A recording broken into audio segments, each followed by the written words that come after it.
think we're live. Well, hey, good evening, everybody. This is Patrick from the Poison Pen Bookstore in Scottsdale, Arizona. And it is a real treat and an honor to welcome Willy Vlautin onto our little show here. I've been a massive fan of Willy's for a long time now. And Willy, I gotta say, this new book really is a masterpiece. Um, so anyway, before we get into all that, and I've That was a fanboyed nice. out on All you. right. Well, welcome. That's all we need to say. It's Yeah. great to see you. Yeah, it's great to see, man. It's always a pleasure. I still can't believe you gave me a Jim Thompson first edition paperback once. I don't know if you remember that. And it just blew my mind that you would do that. And anyway, uh I just always think of that every time I see your face. So thank you. And Popol Vuh, of all Yeah, yeah. things. Yeah, yeah, man. Yeah, Yeah, exactly. it was funny. I think, like a lot of people, I believe, George Pelic, at least in the crime fiction community, George Pelicanos was the first person that made me aware of your books.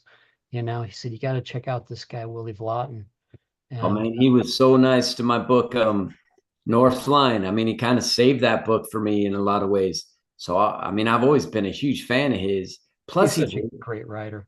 he's a great writer and he's a cool dude. And talk about a guy that knows his music. He's almost like an encyclopedia of music. I I remember know. I remember asking him like dub. I didn't know anything about dub music, and the next thing I know, I get a list of like 15 artists Wow. to check out. And so yeah, he knows all that stuff. But yeah, he really helped me out. I can't thank him enough. Yeah. Now I remember getting either an email or a postcard, one of your famous postcards, um, and it said, I hope you like the horse. This is when the galley had just become available, I think, and you said this book nearly killed me. And when I read it, I can really see why. I mean, your books are always very personal, but this one, tell us about what inspired this book. I was driving through central Nevada, kind of researching with a buddy of mine, researching a book that became Don't Skip Out on Me. And so I guess this is around 2012, 2013. So a long time ago. And I grew up camping in that general area, like north of Tonopah, central Nevada, say. And anyway, we were driving, we are maybe 30 miles from the nearest paved road, and we come to this huge desert playa, not quite as big as say the Black Rock Desert, but a huge playa that went on for miles and miles and miles. And we came across what looked like a statue of a black horse. And and so we pull over and we walk over to it. And as you get closer, you can see that it's alive. It's a wild Mustang. It has kind of a sway back and tons of scars, meaning like it was old. It had gone through a lot in its life. And then we got closer to it and we realized it was completely blind, like both of its eyes were swollen shut. And man, it just kind of stopped me in my tracks. I didn't think I'd ever seen something quite that bleak and sad. And it hit me too, because when you see all those scars on the horse, you realize that it made it through so much shit in its life. And then to end up, the two scariest things for a horse would be, one is to be alone, and then not, the second would be not to be able to see what scares you. And there's no water for 10 miles, and not a tree for a mile. um, so so we camped near it because it was near dusk when we saw it. And then the next day we drove back and called the Bureau of Land Management, and they had a guy that came out for the horse. And me and my buddy kept driving on, and we went even farther out, and we came to this old mining claim. And the mining claim, at one time probably had 300 guys working on it in the early 1900s. And so it had a bunch of shacks kind of carved into a hill.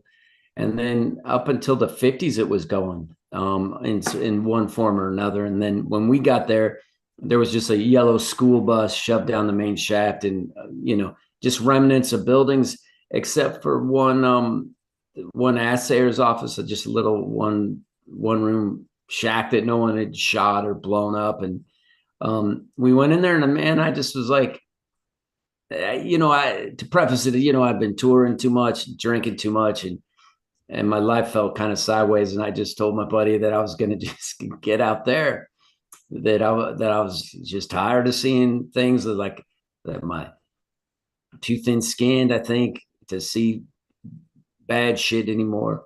And I've known the guy for 35 years, man. And he just started laughing at me, saying like, basically he agreed with me, and he was like, look, I'll move in with you. But he said, but then he started laughing at me and saying like, look, man, where are you going to plug in your record player?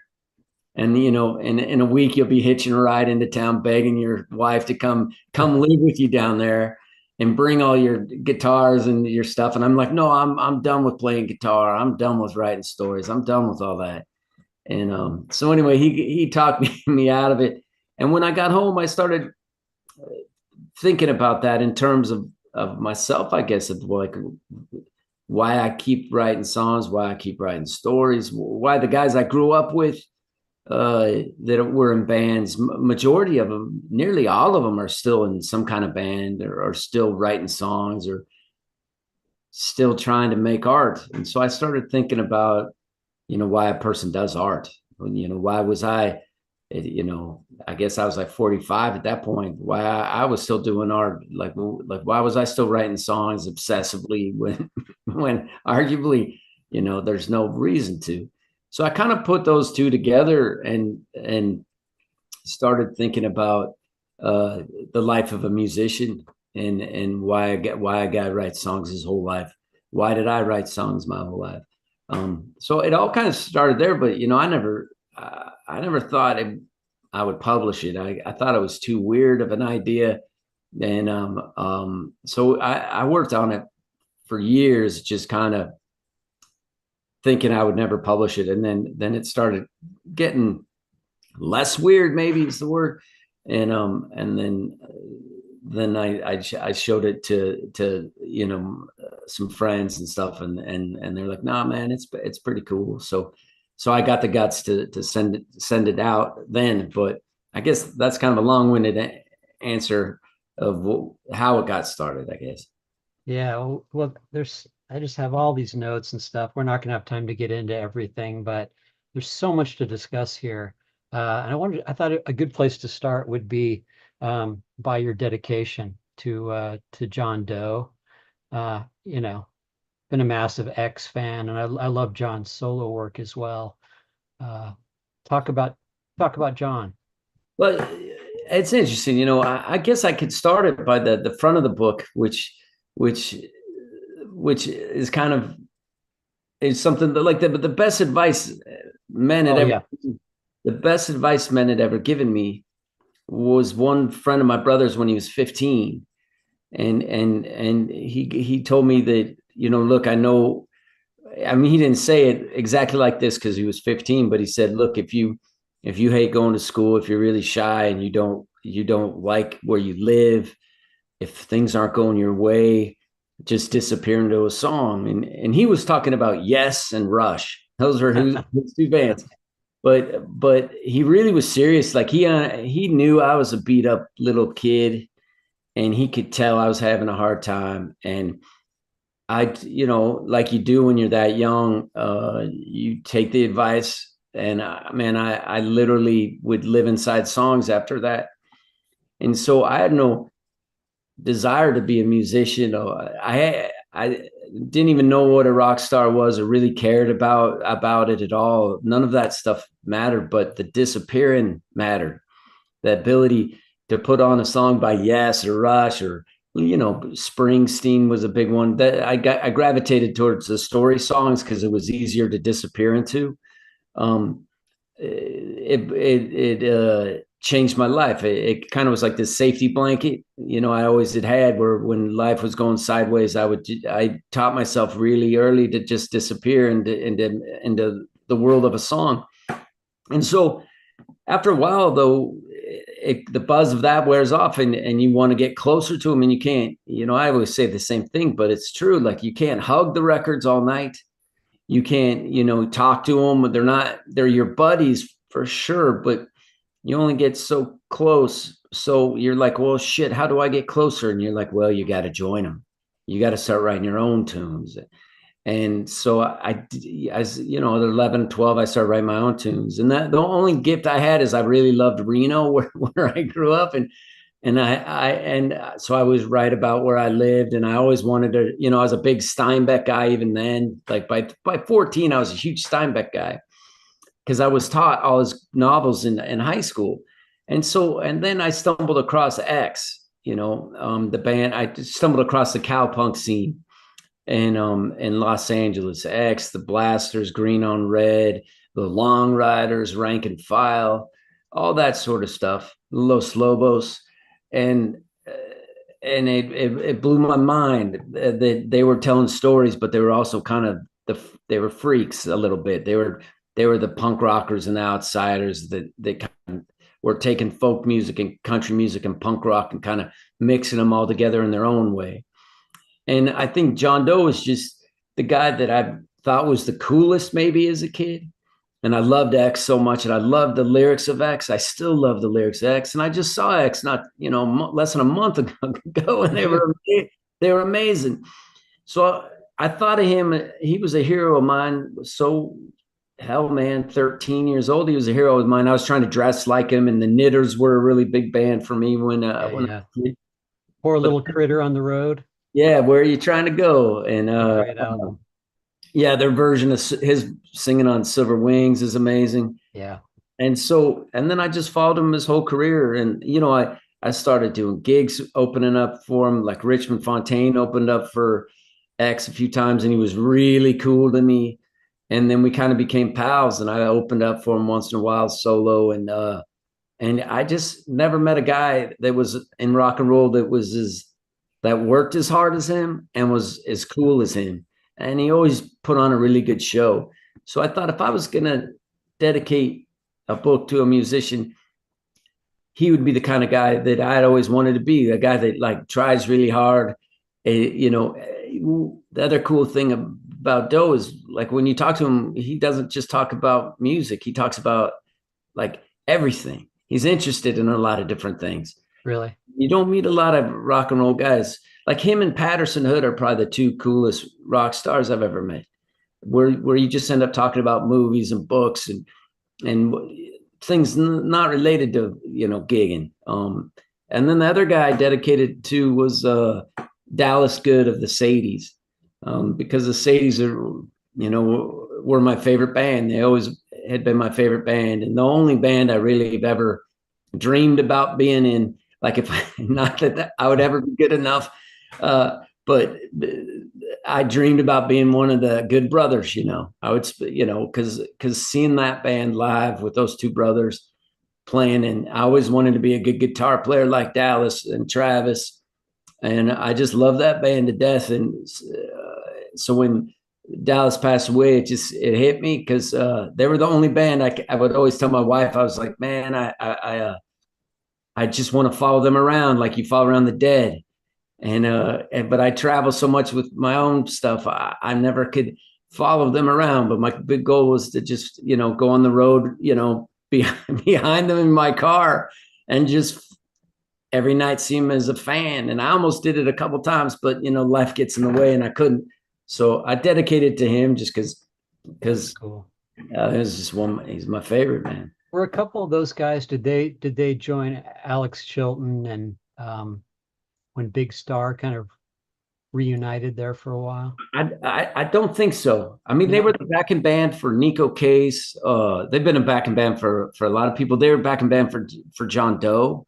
Uh, Okay. I may be thinking of that's the they wrong did a band. tour with Justin Townes Earl too. Okay. They've done a lot of stuff. I mean, they're amazing. I'll have to check them out. Um, you know, the book is about so many different things, and songwriting, mental illness, alcoholism, loss, uh, retreat, all the good stuff, all the important stuff, right? Um, but I wanted to ask you you describe in the book what you were just talking about, the songwriting thing. And, it's almost like chasing after the song, trying to capture it. I was thinking about Townes Van Zandt, for the sake of the song, stuff like that. I mean, yeah, I think I wrote over 230 song titles. And, kind of my hope was that throughout the book, you would see all these different song titles and you'd see where his head was at, what he was thinking about, what kind of songs he was writing, all just from the titles. I mean, I think for a guy like Al, the main character in the book, he chases. It's a puzzle, and it's a way to escape himself, and Mhm. it's a way for him to process his life, And then I do think, when you write a good song or what you think is a good song, there's a moment when you write it, at least for me, when you finish it and no one's really heard it, and it does feel like you've done something amazing, like, and you feel really good about yourself for a change, and like I think I say in the book, it's like holding hope in your pocket. uh, Yeah. and it does feel like that, and then it dissipates the first time you play it for someone and they don't really like it, or you realize like in a week it's not that great a tune, or you find out that you'd ripped off somebody else's tune by accident or whatever, or you'd written one kind of like it, and so it just falls apart. But once in a while it holds up, and there's a feeling, it's a rush, I think, and it feels really good. I forget who says it, but somebody said, it might have been Tom Waits, but it's that idea, like, that a good song, when you find a good song, it's like it's walking down the street and it bumps into you, and you just got to grab onto it with dear life and hope it stays with you. But it is mysterious, I think. So to me anyway, songwriting is mysterious, and melody. Where does melody come from? Why do you pick that certain melody? It is almost so mysterious that when you write a good one, it is so rare, but it feels amazing. So I think maybe Al got addicted a little bit to that. And it was a crutch. It was a crutch. He was like, that's where he and I are very similar. Like that idea of disappearing into a puzzle, so you don't have to deal with your real life, and also it's a way of processing your own life, I guess. Yeah. So Al Ward in the book, he's about, I don't know, maybe 10 or 12 years older than you, I would guess, right? When we meet him. So he's from a slightly earlier generation, right? I mean, and you talk a lot about, you know, throughout the story, it kind of alternates between where he is at the mining claim and then kind of looking back on his life and sort of, telling us his story. Um, and what was I going to say about that? Uh, yeah, kind of just lost my train of Well, thought there. it's that Uh, idea, the idea too of, I did make them older because I was interested in from growing up in Reno, I was always interested in the casino. yeah, that's where I was going. The casino circuit. Yeah, all the musicians that made pretty good living playing in Reno. And when I was in high school, that stuff started drying up. Okay. Corporations started buying out casinos, and they realized that, guys like Bill Hara was spending a lot of money on musicians and orchestras, and the corporations realized that they were just burning money that way. And so, when I was a kid, it was drying up. There's only a few of those kind of things happening. But I played with a guy in high school, and his dad and his buddy, I used to hang out with them, and they were like the last of the guys that I knew that played like on floor shows and big casino bands. And those guys all, they worked 4 hours a night. They were really good players, but they would play like 4 hours a night, and they had showgirl girlfriends, and they slept until noon, and, like, you know, ate breakfast out. And like, when you're 15, you're like, man, That's your life. that seems like heaven. But they would always take you aside and say, look, but yeah, you can't play your own tunes, and they get mad if you play too weird. And but I was never a good enough player to play in casinos, and I was too weird from the get go. But I romanticized it a bit, and so I kind of wanted to go down that. Oh, and also to just show like how so many people that are artists, they never leave their hometown. They just can't for whatever reason. Like Al could never leave his town. He was just, his nerves were too shot.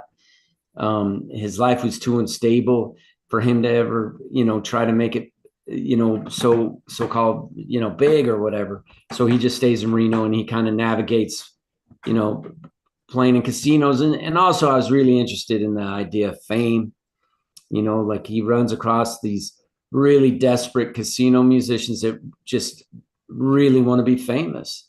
And you run across that in being in bands. There's bands that, that where somebody in the band really maybe misguided, but they really want to be famous. And I just have always been interested in that because it's so crazy to me. I never even thought about playing live. My head was so far removed from reality.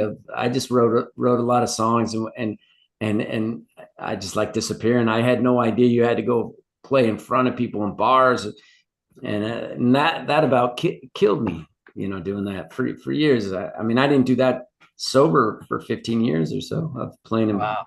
bars. Yeah. Now, were you in a series of different bands, or was Fontaine your first big band? Fontaine was my, I was tried to be in bands in Reno, and I played by myself sometimes in Reno, but like I was really shy, man. So I'd play in little bands. I was in a band with my cousin, but nothing. I couldn't get anything going, and so I moved to Portland to get in a real band. There was a band out of Portland named Cracker Bash, a really cool kind of punk emo kind of band, and they came through and they were really nice guys, and they said, "Oh man, you should move to Portland. There's basements, you can rent a cheap house and practice in the basement, and there's tons of places to play." And I worked at this trucking company, and they transferred me to Portland, and that's kind of how I got up there. But yeah, Fontaine was my first band that had a van anyway.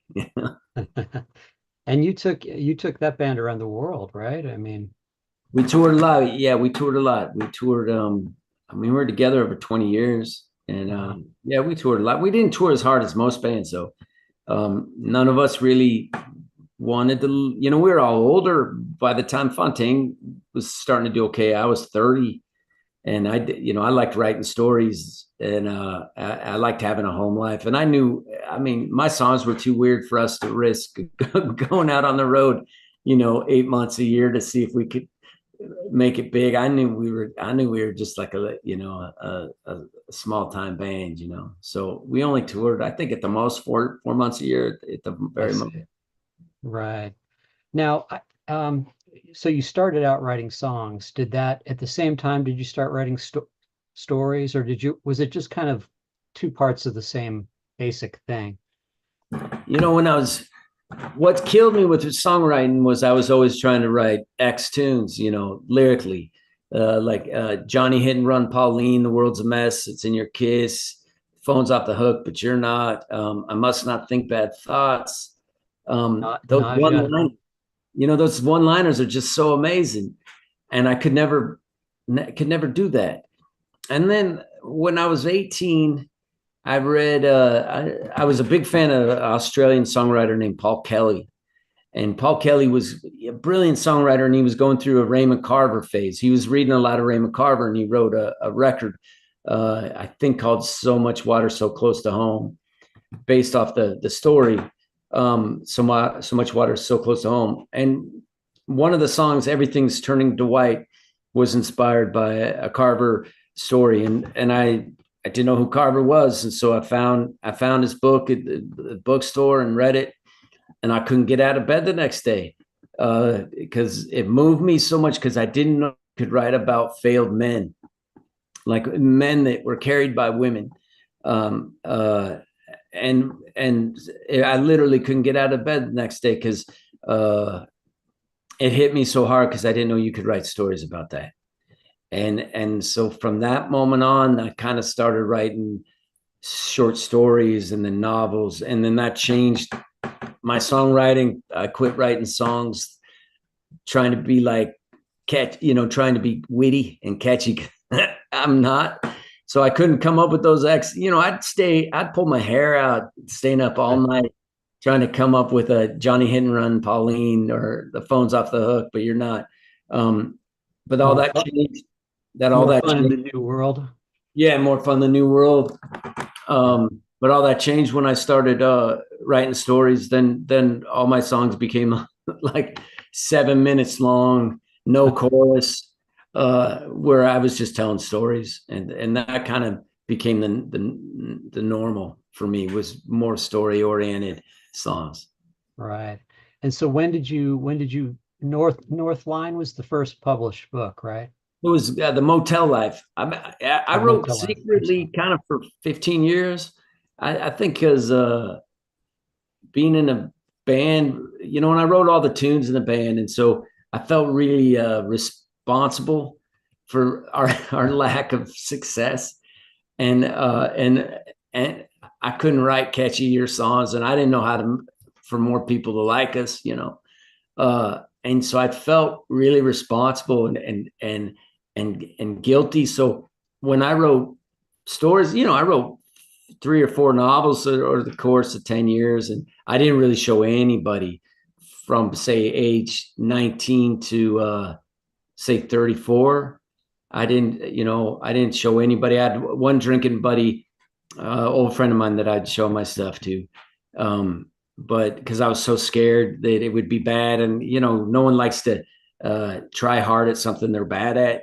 So, and I love the work ethic of writing and the grind of it. I'm more of a workhorse, and you're not bothering anybody. You're like in a room by yourself, and no one's pissed at you for playing the same chords over and over. No bar owners pissed at you because no one showed up that night. Uh, you know, Writing's just, you're just by yourself. And so when Fontaine started doing better, I started getting interviews, doing interviews, and some of the guys interviewing me were, rock journalists that were novelists, and a crime novelist interviewed me one day, and he goes, "Man, I bet you write novels." And I'd never really at that point had met a real novelist before, and so we just hit it off, and he introduced me to his agent, and that's how I got the Motel Life published. Who was that? Do you remember? Stav Sherez. He's an English, based Really? out of London. Yeah, he's a crazy guy, really cool. Got the real hair and stuff. Yeah, yeah, yeah. I met him once. Yeah. He's an amazing guy, super cool. He thinks everybody's got a prostitute in their basement and is like dealing drugs. Like he has he thinks everybody's like on the grift. So he's entertaining as hell and a great writer. And so yeah, he helped me out, and then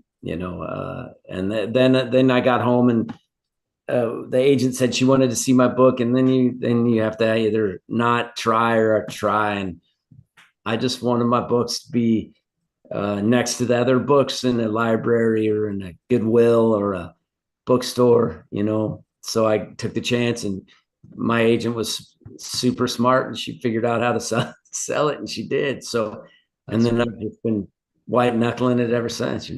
Wow. Stav Shiraz, man. He wrote The Devil's Playground, didn't he? Or Yeah, something man. like that. That's exactly what he wrote. I Black remember. Monastery was another one that was really Yeah. cool.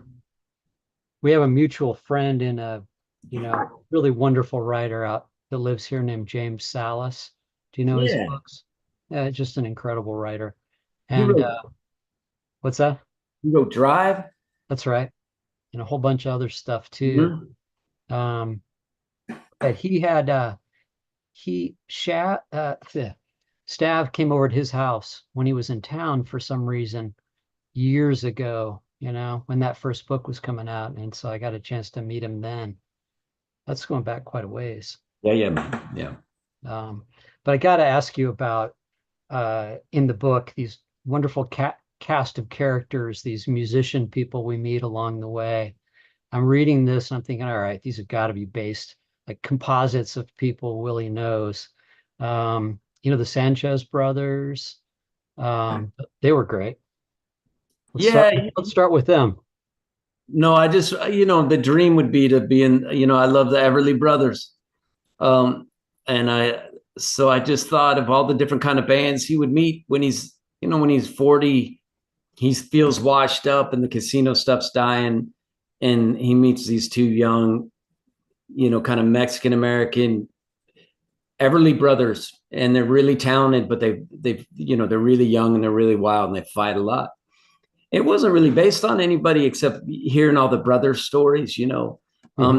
The tallness, the only thing that's like the sixties, I made the brothers really tall because the Dallas and Travis are really tall. So I put little things about the sixties throughout, but those guys weren't like those guys at all, except for the way how tall they were.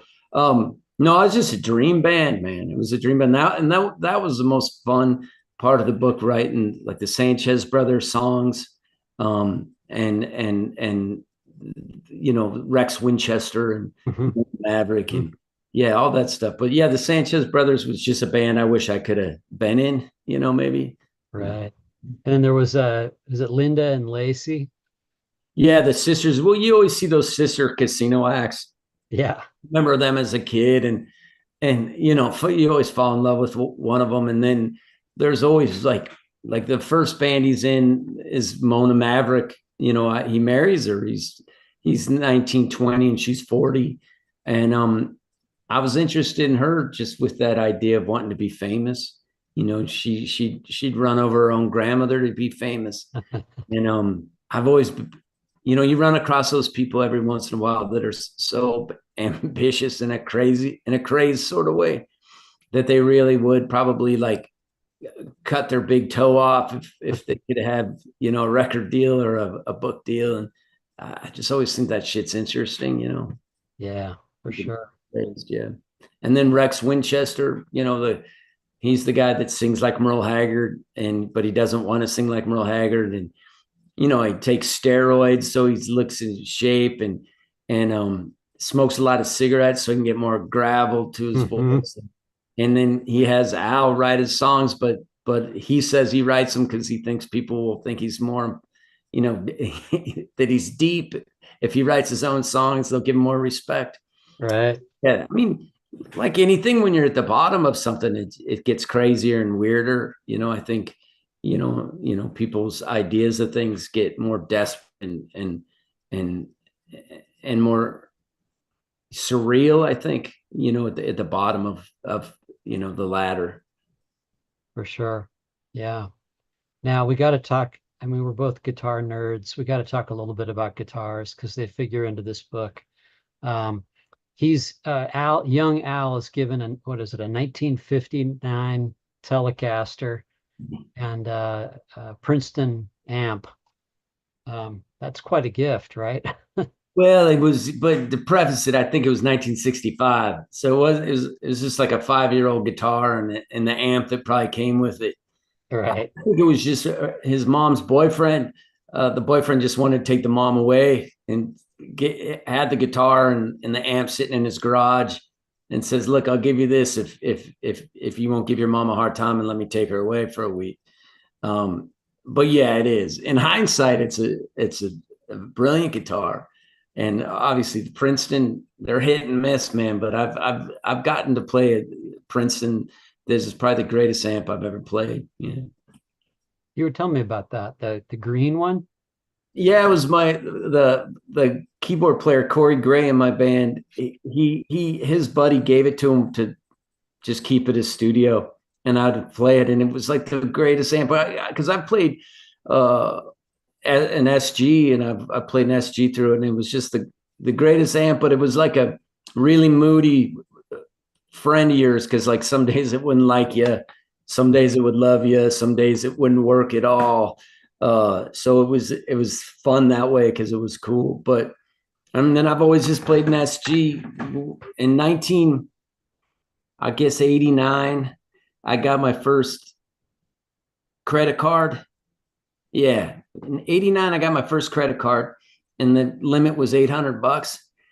And like 3 days later, I walk into this place called Bizarre Guitar in Reno, and there was a left-handed SG, and I didn't know SGs were left-handed, and I spent the whole. I was staying at a motel at that time, and I spent the whole night unable to sleep because I was like, "You're a horrible guitar player. You don't deserve an $800 guitar.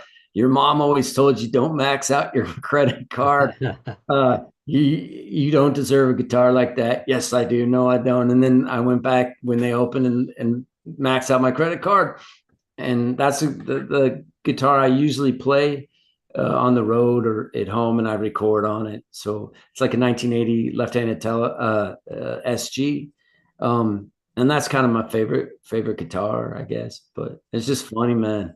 The like you talk about gear, like the guitar player and Fontaine always said, "Will, you don't need another guitar. You just need to be better at the guitar that you have," which is Good advice. yeah, it's good advice, but it's never fun to hear. You're always like, No, "Can't I no, just no, no. can I just buy that fancy guitar?" So Yeah. So yeah, so Al, he does finally meet the love of his life, right? Maxine, or he does. That's really she's really the one, right? yeah, he gets married early, but yeah, I mean, I was interested in that idea of like when you're damaged, like Al's a pretty damaged guy. You usually surround yourself with people that are similarly damaged. Mm, Or I've found that the case. So for Al, I think he finds great comfort in Maxine because Maxine is what she calls herself, a ledge walker. You know, she walks on the edge of things. She's always ready to fall off the edge, and I think he finds comfort in that because he understands that, and she understands that Al's kind of a broken guy. yeah. So yeah, but when two people that are kind of battered or dented hang out, it's difficult. It can be difficult, and so, but yeah, that part was probably the hardest to write. But my favorite part of the book was with Maxine when Maxine tells Al about her life and what she's been through and the way she thinks of things was my favorite thing to write. Yeah. Yeah, I mean, some of these scenes are just incredible. They're well, we need to talk about the horse a little bit. And I don't want to give away anything because you know, there are things to give away, but you know, when Al's living out there by himself, I mean, it is incredibly remote. I mean, he's 30 miles away from is it the Morton Yeah, Ranch, yeah, I yeah, guess. yeah. 30 miles, and he subsists off of like Campbell's soup and you know, coffee, and but he has this routine. Earlier you were talking about you like the work ethic. Even when he's kind of retreated from the world, he has his routine, and he's very devoted to what he's doing, about writing songs. He doesn't know if he's writing them for anybody in particular. And he goes out every day for like a 2 mile walk. That's part of his deal. And he gets up and he puts on his rings. I mean, he has this kind of, and then he reads old National Geographic magazines at night. Um, but there's this, and you talk about it, this very fine line between sanity and insanity. And he starts to think he may be at that ledge, when the horse appears. He seems to, I don't want to, it's your book, but tell me a little bit about that. That's very, I guess the first thing is, I think he's pushing 60, maybe 61 when, he inherits this mining claim and and he'd always gone out there to kind of dry out and to get his head together. But like you do when your life goes sideways, there's a big tendency for a lot of people to isolate. mm, But the problem with isolating is you're left with your mind, yeah, and you can't control your mind, or you can't necessarily control the things in your past that keep popping up. And I think that the more isolated he becomes, the more he can't control what he thinks about. And so sometimes he'll get lost in these quagmires of his first wife, Mono, or second wife, Maxine, or these bands he was in, or these horrible things that happen, sometimes good things. But then, yeah, then he wakes up one morning and there's that blind horse I was telling you about at the beginning of the talk, just standing outside on the gravel road in front of his little shack. There's this blind horse, and Al doesn't know if it's real or not because he's starting to slip, he thinks, and he doesn't know what to do. He has no idea. He's never even pet a horse before. He has no idea what to do about it. But it's that all the idea was that to survive, really, if you're drowned, and one way to survive is to help somebody else who's drowned. And I think Al sees this horse. He's not sure if he's gone mad or not, but he's going to try to figure out in his own way to help it. And by doing so, it gives him purpose in life, and it gives him a reason to not cave into his mind and cave into himself even more. So in a way, it was a way for me to think about that horse that I saw in a way that I could think about more and be around that horse more. I mean, I'm a sucker. I'm a sucker for horses. But yeah, and again, to talk about is he mad or not? Has he gone and has he lost his mind completely in this quagmire of his past? Yeah, there's this beautiful section in the book where it says he thought of the birth of the horse, the hope in that, the hope that it would be all right and live an all right life, that it would amount to something and live without too much pain. The hope that at least for a time it would have an easy run, that it would never end up blind in the middle of nowhere with no friends and no outcome other than death. As he watched it, he knew that then he had most likely lost his mind because he felt that he and the horse were the same. And because of that, the horse couldn't be real. His mind had finally betrayed him. Yeah, beautiful stuff, Willie. Thank you for saying so. Yeah, yeah. So yeah, and then and we won't give away too many spoilers, but he embarks on a 30 mile trek, which takes us into the final act of the book. But Yeah, because yeah, there's that idea too of like when you are in the,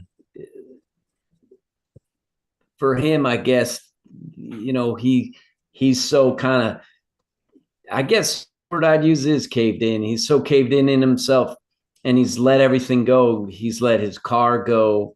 He's let his contact with other people go. Like you do when you're in the dumps or like really depressed, you stop taking care of the basic things you're supposed to take care of.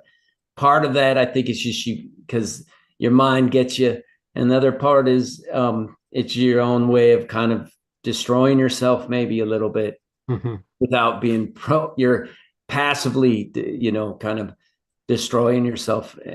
And so I think by the time he takes that walk, he wouldn't have taken the walk for himself. He would have just stayed there. But for somebody else, he'll take the walk. He'll try to walk 30 miles, even if it's a figment of his imagination. He'll take the walk for himself. No, but he will take the walk for the what he thinks is the horse for sure. Yeah. right. And so you mentioned that you're a sucker for horses. I know that how many horses do you own? You live up in I Oregon? have, I have two horses right now. We just lost one last week. Oh no. I know, yeah, man, it was rough.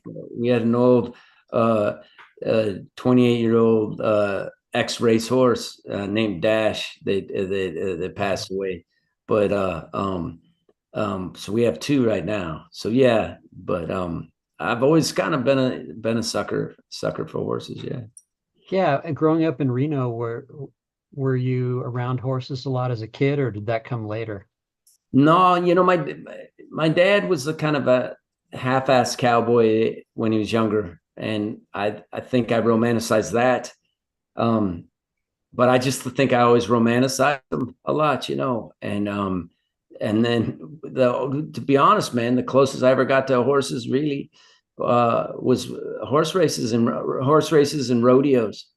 You know, were I fell in love with horses. I went to rodeos from when I was a little kid all the way till I kind of broke up with rodeo, but um, uh, and with horse racing. But I was just a fan of them, so I'm just kind of the dumb guy that just I could just stare at a horse all day long, just watching them. So yeah, so I like them. I'm not much of a cowboy. My wife, she's like a full on kind of a horse person. She's really good.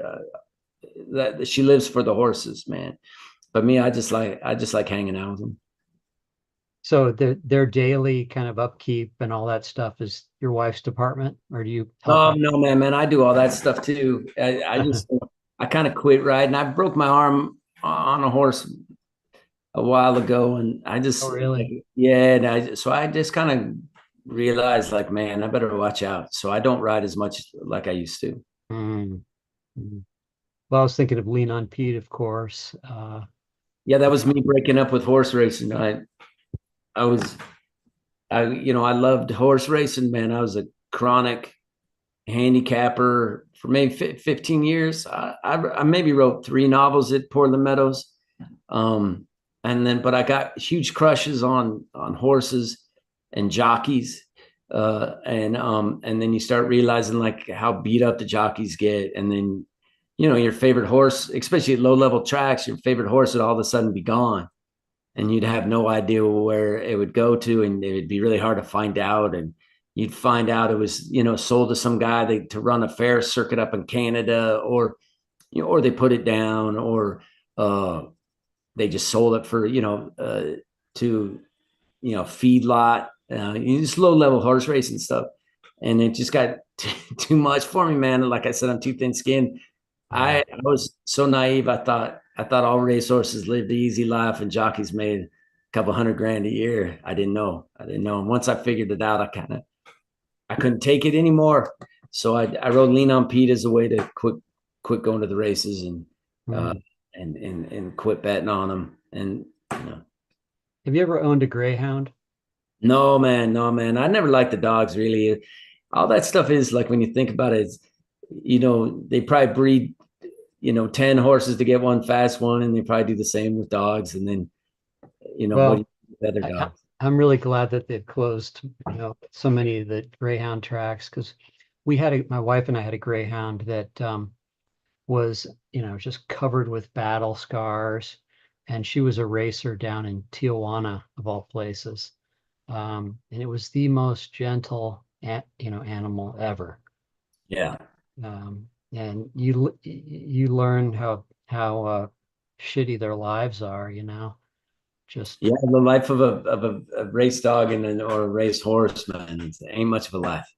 no, for sure. Especially for guys like you and me who would be you'd be in the Tucson dog track, and or Tijuana dog track, and I'd be at Portland Meadows struggling to come in fifth. Yeah, and being a low level athlete, a racehorse, you're not going to get treated that well. Right. There's just no money. It's not that anybody's being mean necessarily. It's that there's just no money. I'm just kind of looking at some of the questions that have come in. Uh, let's see. Here's kind of a random question. Did either of you see Stevie Ray Vaughan in person? I did. Oh man, I never did. I never did. I Okay. remember where I was. I was at a bar. I remember I was in a bar. Oh man, I remember the bar. I'm trying to think of the name when I heard he died, but no, I never saw him. Yeah. I remember we were talking when you were down here a number of years ago now.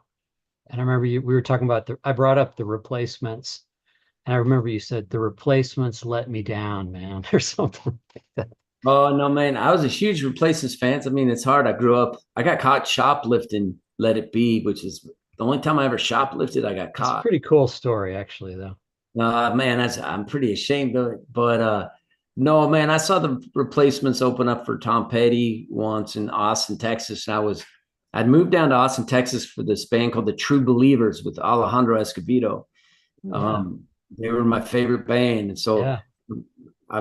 me and this girl drove down um, in my mom's bug to Austin. I didn't know. I'd never been around humidity. I didn't even know what humidity was, and I'd never lived in a town that was had a bad economy because Reno, you could always get like a low paying job in Reno.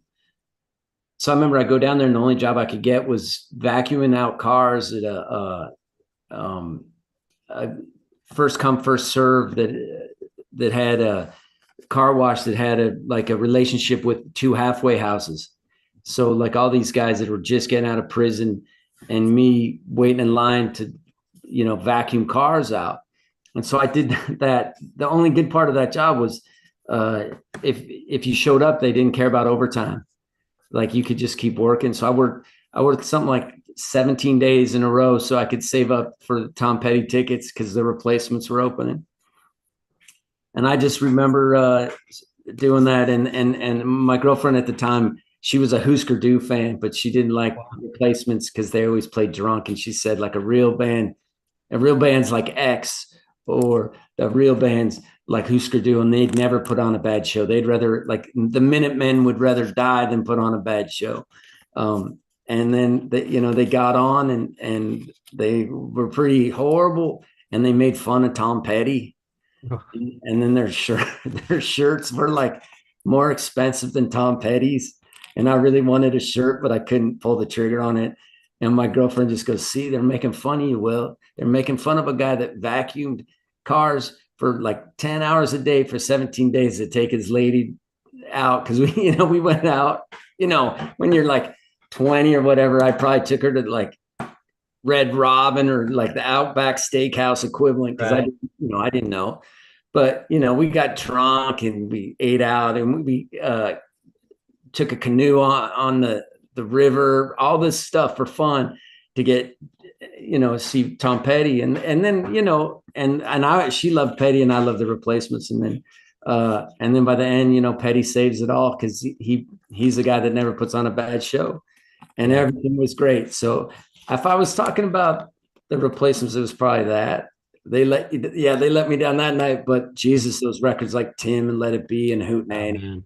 Yeah. those records kind of wrecked you and saved you. I mean, I think they wrecked a lot of guys like Charles Bukowski, where a Mhm. lot of guys try to drink as hard as Bukowski or the Replacements, thinking that that's the answer, that's the magic. And I was always a big boozer, I think as a kid, and it worked for me back then. And I think I drank that Kool-Aid too, like the Replacements. I just thought they Sure. were so cool for being derelicts. I just thought that was so cool. Yep. I was a dumb fuck 17-year-old too, or Well, 20-year-old. Westerberg is a great songwriter. I mean, there's no question about it. Insane, man. Just insanely great songwriter. There's Yeah. that like Let It Be. It just sounds so good. That's a cool Right. record, man. Tim. Yeah. Yeah. I saw them. They could, like everybody said, they could either be too drunk to play, or they could be just drunk enough that they were great. Yeah. I saw It's them in not both. I saw them in fair. both iterations. I saw that Petty tour, which is like a ridiculous idea from the very beginning Yeah. here in Phoenix, and they did the exact same thing. My cousin saw him with Bob Stinson a couple times and Oh, said really? there was a couple times that they were just amazing. Then a couple times they couldn't even get through a song, Yeah. but they're legendary. Yeah. So the D-Lines, tell what's going on with your band right now.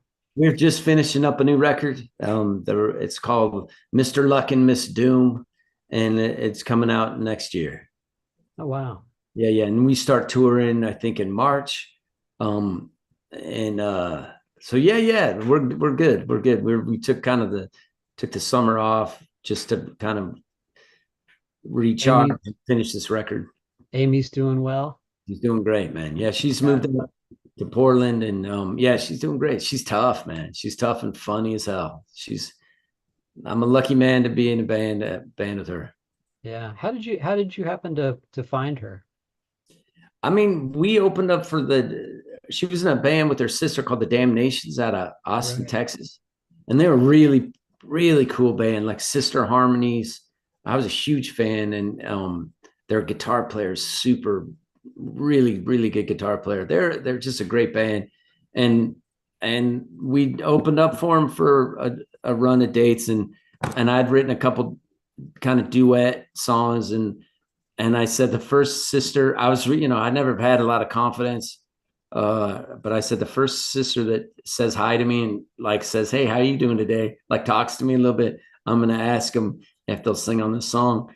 And so her sister Deborah and I started talking one day before the gig, and then I asked her, I go, "Hey, when we do our gig in Portland, would you mind singing on this song during during the day?"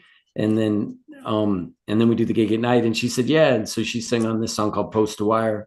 And then she sang on another record called The High Country of Fontaine years later. But she was pregnant when we were going to go on tour. And so I asked her sister, Amy, and Amy's like literally one of the coolest people to be on the road with. But I didn't really, we were just having a good run as Fontaine. And then I heard her play a real sad sack ballad on piano once, and she didn't know I was listening. It was record of a radio station, I was in the control room and she was in with the piano, and she didn't know the mic was hot. And I told Dan of Fontaine, I go, Jesus, man, I want to be in a band where she sings all the songs. And then he looked at me and he goes, me too, man. I want to be in a band with a good singer, is what he said. And it was really funny. But anyway, I went home after that run and wrote her songs for a year without really asking her if she wanted to. And then I think I sent her 3 or 4 of them, and a kind of an essay letter why she should join up. And she said yes. And so she came up and we cut the first record like in a week. We had like a week of practices, and then we Okay. cut And that Colfax. And was Colfax? yeah, yeah. Yeah. We've been going ever since. I mean, I like it because I like being in the back. I like ballads, and women are always been my favorite singers. So to be in a band with a singer that I like so much, it's heaven for me, man. I really like it. So you don't have to be the full front man I've anymore. never I was never that good at it being a frontman. I never really liked it either. I don't like the tension, and it's all about her, and plus I just get to listen to her every night and Yeah. listen to these kind of bigger ballads, and I like that. And so we've had a good run, and then luckily we met Corey Gray first. Our first we're going to tour. We had Jenny Conley in the band from the Decemberists, and she recorded the first record with us, but she was juggling so many great bands that she couldn't tour with us. So we met Corey Gray, who kind of is a brilliant keyboardist and trumpet player, and he kind of helped form the band in a more jazzy way. He kind of shifted us in a way that I really like. So it's really fun to be with a band. It's a band of ringers. Yeah. Really cool Now I band. know you guys kill it over in Europe. Um, when are you going to tour the States? That's some of the questions that are coming in too. I Like, don't know. I don't know. I don't know if we ever will. I, really? yeah, I just don't know. I don't know if we have the infrastructure to really do big tours in the U.S. I just don't know. But I know we're touring a lot in Europe next year. Are you? U.S. I just don't know. Yeah. You do some stuff in Portland though, don't you? Yeah, yeah, we'll do stuff in the Northwest, and we're going to start touring a little bit more in the U.S. We're working that out right now. We just got a new booking agent, and we're going to start doing it. But Europe's been so nice to us, and again, none of us like touring that much, so it's just been easier touring over there. Wow. Let's see. Yeah. Uh, Okay, yeah, Peter, who's watching, he says, can you talk about writing songs from the female point of view? Well, I guess yeah, it's tricky. Amy's definitely not as dark-minded as me. And so I have to remember that. And I also have to remember that I kind of went into it saying, what if she's not into it at all? I don't care. I'll just write another one. And so if there's any subjects or ideas that she doesn't like, I hope she feels comfortable that she can just say, man, I don't feel like singing that one. And I won't even question it or say another word, and I'll just pull that one off, and then I'll write her another one. So I try to think about things that she might be interested that that I'm interested in. Again, I'm darker minded than her, so sometimes it's tough on her to sing so many such dark songs sometimes. But I love it. It's really fun. Like sometimes she gets mad at me and she'll say something like, listen, man, can you just write me a song where no one dies? I just want to, she'd say something like, I'm a normal girl. Can you just write me a love song for change where they live happily ever after? And for me, man, it's really fun. And it's fun to put on those. It's kind of like freeing. It's like taking handcuffs off, because I think she's so cool that I'll have the guts to write bigger songs and more romantic songs, and songs edging more on classic songwriting styles, where I would be too scared or insecure to sing about that kind of stuff myself, I think. I guess the other thing is, and then you just think about her age, and you think about what she's into or not into, and then I just go home and just beat my head against the wall and just write tunes, and I hope she likes them. I love doing it. She's a good boss that way. She's really fun. So I listen a lot to what she's saying and thinking, and I don't know. For me, it's just a blast. I love it. There's didn't you guys do um a Randy Newman cover on Man. God, what a gorgeous version. Did she bring that to the table or was that your idea? No, I'm a huge Randy Me Newman's too. ballads, like Me too. his ballads just kill me. And like his real dark ballads. I mean, all his stuff is great, and he's funny as hell, and I know that, and everybody loves that, and I love that too. But man, when he comes in with the same girl, like, or Sandman, those songs kill me. So I thought that fit her voice and fit our world. So yeah. That song Marie that he Yeah, does, yeah, that's man. a great song. Yeah, Yeah. the Good Old Boys, and those are my favorite albums. You That know, the records of just him and the piano, I think there's three of them now. They're just amazing, where he does, his all his tunes just with the piano, and mm, it's breathtaking, man. I mean, he's cool as hell. yeah, he is. Let's see. Peter, he says, all I wanted to tell you is how much I've loved the music you did with Paul Brainard on pedal steel for Northline. And the song Northline is one of my all-time favorites. Thanks. Yeah. So Paul was in Richmond Fontaine. I met Paul. I worked as a ship and receiving clerk at a restaurant supply company in my 20s. And the only reason I got the job was because my boss was a bass player in like a Red Lion band and a calypso band and like like a covers band, but a really cool guy. And I asked him after I got the job, I asked him, I go, man, do you know a pedal steel player? And he goes, I know a really wild, brilliant guy named Paul Brainerd. And he gave me his number, and I called Paul up and came by his house and dropped off a tape, and then I went back 2 days later, and we started hanging out ever since, kind of. And so I've always been in love with the pedal steel. The pedal steel's always been my favorite, and Paul's just a really fun guy to play with. So Northline, I just had written all these tunes, and then And I wanted it to be a soundtrack to the novel because Northland was such a sad, melancholy book, and I put that poor gal in so many precarious situations. It killed me, and so I ended up writing a lot of tunes about her, and a lot of instrumentals. And so Paul and I spent a summer, you know, working on those in a basement. Just you just drink so much coffee to get kind of jacked up because you'd be so sad. You'd be so sad. We'd leave we'd leave this basement every day, kind of like, I'll see you later, man. I'll see you tomorrow, man. Like, because of such sad stuff. And then the last thing about Brainerd is when Richmond Fontaine, we decided to retire. We're like, oh man, I felt like we'd done as much as we could. And then the second those guys kind of probably got over having to hear my voice, and I called them up and I said, hey, would you guys be up for doing an instrumental record? Because I always wanted to do an instrumental record, but it just never happened.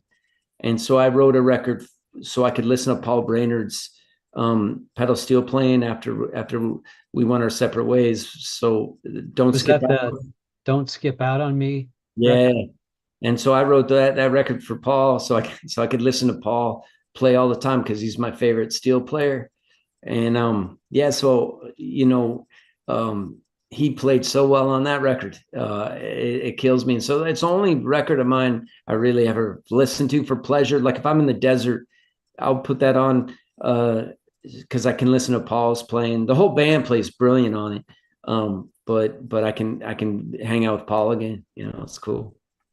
So yeah, is there a soundtrack for the horse? Are there any real songs in this book that are actually Willy Vlautin songs?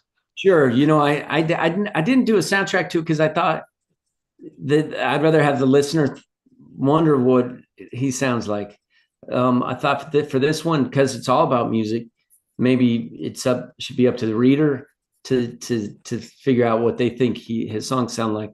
But slowly over I've worked on this book so many years, that like I think Mr. Luck and Miss Doom is a song off it. Nancy and the Pensacola Pimp, sitting on a curb watching our house burn down.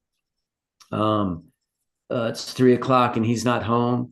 Songs like that. I've written, I don't know, maybe a dozen tunes off the 230 song titles. The Killing of a Motel Maid, I just wrote one that was off that. So yeah, I've written some that'll hopefully see the light of day somewhere. But no soundtrack for this one. Like I just opened to a random list of them. Cassie's on the Con again. Love that. My World Died in a Las Vegas suite. Yeah, somebody made the comment, that they love all the song names that are throughout the book. The Carney Life. Yeah. Yeah. Um, well, thanks so much. It's always great to talk with you and catch up. Oh man, it's always a pleasure for me too. Maybe we should take it out because I remember last time we talked about you told me the great Shane MacGowan story that you had, and we were emailing earlier this year about when Shane finally passed away, and I was sharing with you just how incredibly moving it was to see those tributes coming in from Ireland, and seeing the procession and just what an impact his songs have made upon the entire world. It was almost like James Joyce had died over there. They treated him with that level of love, so Yeah, I remember my dad brought me I only hung out with my dad a few hours on Sunday, but he bought me he went on a trip and he came back with The Gift by The Jam, yeah. Rum Sodomy the Lash by the Pogues. And he told me, he goes, man, one of the biggest mistakes I ever did is give you Rum Sodomy and the Lash because man, every time you're at my house, that's all you do is play. Because my dad had a kick-ass stereo, and so I would just play that. But I think part of it, that was 12. I was 12 or 13 or something like that. Wow. And Yeah. I think the romance of it, there was a sadness. It's like why I liked Springsteen at that age too. Is like I had a big edge on me, man. I was a sad, edgy kid. And you listen to those early Springsteen records, and he's got a big edge on him. Like you could feel it. You can feel it. And certain lines he says it, you can feel it. But what Shane MacGowan had was like romance. He had swagger and he was angry and funny, but really romantic, and like there's a lot of love in his stuff. And that was one thing I was missing from punk rock, or like that sense of just pure kind of romantic big band love, those old classic songwriting. And I think McGowan stuff really leaned heavily on the classic songwriters, like classic songwriting. Right, for sure. And so I think that's why I loved it so much, because its soul, I think it was pretty gentle, and or at least some of his songs. Um, but and just he could write about families, he could write about old people, he could write about all these things that are kind of no one in punk rock ever wrote about.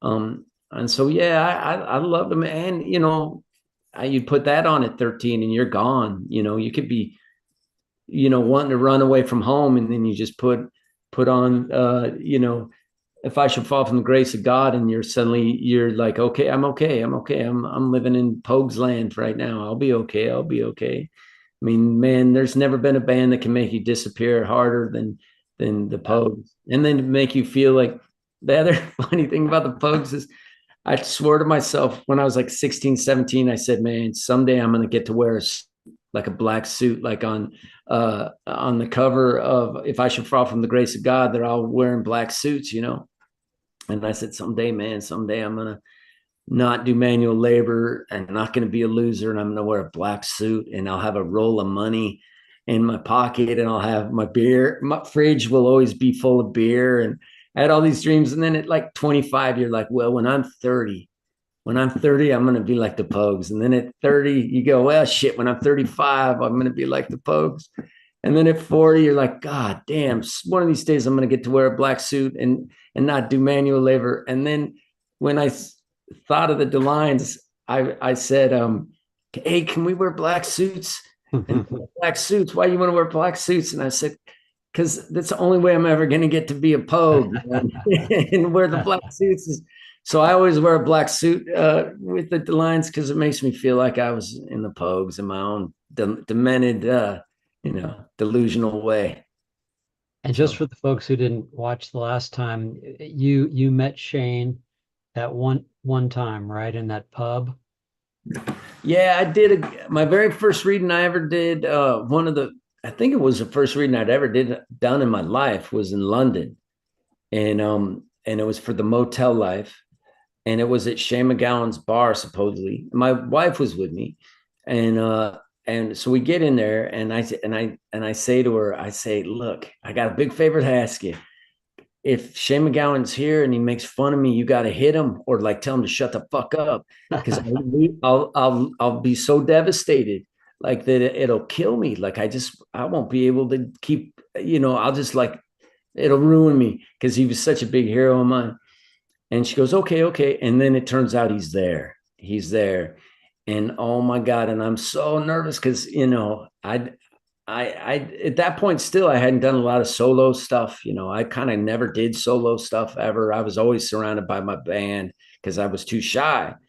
And so she stood next to him the whole time waiting. Luckily he's so drunk that she would have just probably tapped on him and if he said anything bad. But he was really sweet, and he said a bunch of nice things, because you've heard that like he could be belligerent or Yeah. whatever. Oh yeah. I don't know anything about the guy except I'm a huge fan. And so he said a bunch of nice stuff while I was doing the reading, she said. And then afterwards I was signing books, and he came up, and he came up, and he was dressed like the Pogues, man. Was just in a fancy suit, and he came up and like took one of the books like he was going to steal it, and and I signed it for him, and he kissed my hand, and I swear to God, man, it was like fire shot through my arm, and he was a great kisser, I must say. And that whole night I couldn't sleep, man. I just walked around London, and my arm was on fire. I was like, Shane, I met Shane MacGowan, and he kissed my hand. And I'm nobody. I'm like this guy that's been listening to him in a basement in Reno, who didn't even think of getting a passport till he was 35. And who would have thought that I'd get my hand kissed by Shane MacGowan? And he was cool to me, and he didn't make fun of me for sucking. So yeah, man, it's one of, you get lucky once in a while in life, and that was definitely a lucky night. And crazy to think, like, it hit me. It was like someone just like electrocuted my arm. It was like Wow. on fire. It was really cool. It was really cool, man. So Yeah. I think we sorry. were all surprised that he made it as long as he did. I always say, man, I wish they would have taken him and Ken Kesey and like sequestered them in like really fancy, nice places, but like kind of dry out center places, and said, please just write a couple more records, and then we'll let you go wild. And for Kesey, like, just sit in the room, give us one more book where you really just tried your hardest and kept your shit together. Because those are two guys that were so brilliant. And I think if they would have kept it together a little bit, with Kesey, I think he didn't have the desire to do it anymore, really, from my understanding, anyway. But both those guys had been fun if you could have kept them on the straight and narrow a little bit and gotten a couple more records and a couple more books out of them. I would have been happy anyway. For sure. All right, Willie. Well, thanks so much, man. And thanks everybody for tuning in.